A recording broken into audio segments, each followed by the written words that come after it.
So let's start with Professor Kaku.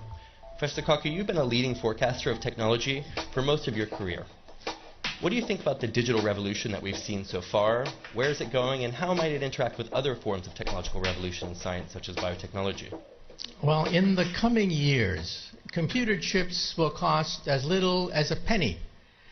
That's cheaper than garbage, cheaper than scrap paper. So computer chips will be everywhere and nowhere, including our contact lenses. So when we put on our contact lenses and blink, we will go online. And who were the first people to buy internet contact lenses?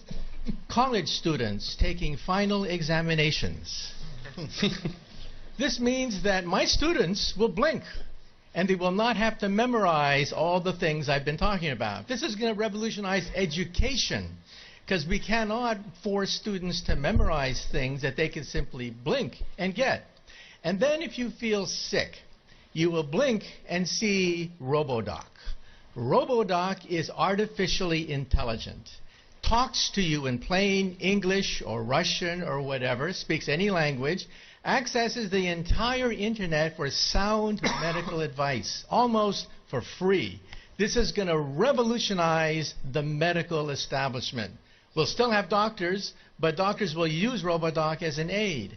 And if you're in a car accident in a foreign country, you don't speak the language, you'll talk to your wristwatch and talk to RoboLawyer. RoboLawyer understands the law in any country, in any language. In fact, I personally believe that artificial intelligence, the robotics industry, will eventually become bigger than the automobile industry of today, because your automobile will become a robot. You will talk to it. You will argue with it. You'll have discussions with your car about the best route to take. And when you want to park the car, you simply tell your car, park yourself. And the car parks itself. This is going to revolutionize urban economics when you don't have to worry about parking anymore. And then the next organ to be digitized is the brain. You may not know this, but 2 years ago, scientists were able to upload the first memories. Memories can now be uploaded and downloaded. This makes possible BrainNet.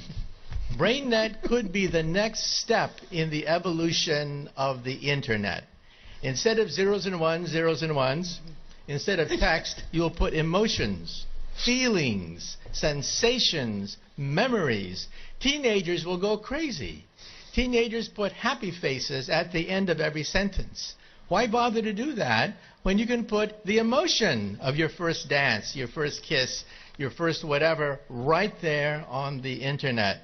And so in the future, when you walk into a room, you will mentally command the internet. You'll take dictation mentally. You'll turn things on, turn things off, communicate with other people.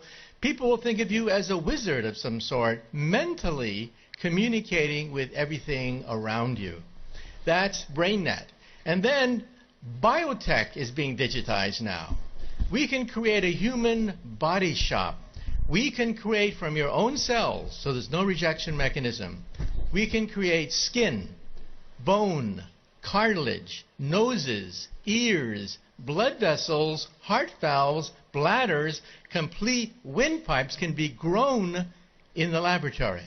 The next organ to be grown, by the way, is the liver. So for all you alcoholics in the audience, take heart. We may be able to grow your next liver. So even the economy is now being digitized into something I call perfect capitalism. You see, capitalism is based on supply and demand. But you don't know who's cheating you when you buy something. You don't know what the profit margin is. In the future, your contact lens will scan everything in a store, tell you who's cheating you, tell you who has the best product, what is the profit margin on every single thing that you can scan with your contact lens. And so capitalism becomes perfect. Perfect supply and demand. This means that there are winners and losers. The losers will be middlemen. Because why did Amazon become so big? Why did Airbnb, why did Uber become so quickly so large? Because they digitized the middlemen. So I tell my friends, if you want to become a billionaire, take an industry. Take any industry.